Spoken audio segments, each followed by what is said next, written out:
Hi everyone, welcome to today's YouTube channel.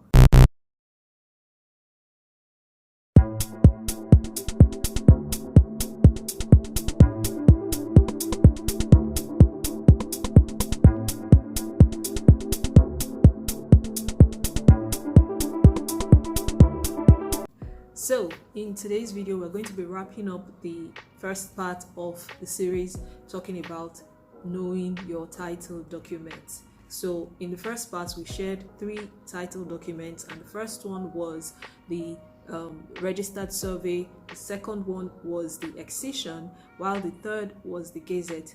If you're yet to catch up on that, please go right ahead and check out the previous video before this. Now, in this video, we're going to wrap up with the remaining 3 documents. And before we go ahead, as usual, please, if you're yet to subscribe, go ahead and do that right away. I would really appreciate that. And if you get value from this, please engage, like, and share your thoughts. Now, that said, let's get into it. So we're going to continue with title document 4, which is the governor's consent. So what is the governor's consent? Technically, this means the registered deed of assignment. A governor's consent simply means a document which has been acknowledged by the governor of the state, saying that yes, so property has been transferred from the previous owner to person B and it is approved. So it is called a registered deed of assignment. It has to be signed and approved for it to be valid. So the governor's consent comes in to formally acknowledge the transfer history of a particular property. All right, so that's what it is in a nutshell, and it is a valid title. So the next one we're going to talk about is the C of O. Now, the C of O is a short form for certificate of occupancy. This title document is popularly believed to be the ultimate when it comes to title documents. That can still be contested, but it is a valid document. And when we say valid, it means that should any situation arise where your ownership is threatened or your property is actually revoked by the government for better purposes, what this means is that you can be compensated. So that's what it means to be a valid title. And the C of O, one of the very important features of the C of O is that it has an expiry date, because the C of O gives your ownership of a property validity for 99 years as a result of the Land Use Act of 1978. Now, what you want to do, this is where due diligence comes in, is you don't want to get carried away by the property has C of O, so I'm good to go. No, you don't want to do that. You want to make sure you also check that it is original, because the C of O, unfortunately, can be faked.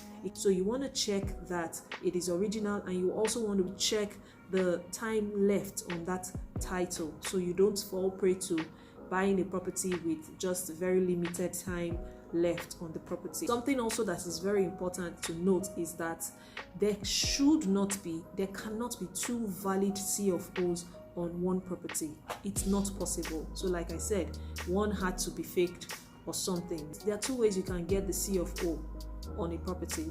First one is by direct allocation from the government. Another way is through the accession process. So you have an accession document, and then from there you can go on ahead to process your C of O. So these are the 2 ways. These are the ways that you can actually go about acquiring C of O title document. So what are the extreme cases where a property with C of O gets revoked? It could be in the interest of the public, because the government still reserves the right, even if accession has been given, even if C of O has been granted, the government still has the right to exercise a revocation of property, especially in the interest of the public. It's when you have a valid title, then you will be compensated, either in cash or maybe reallocated.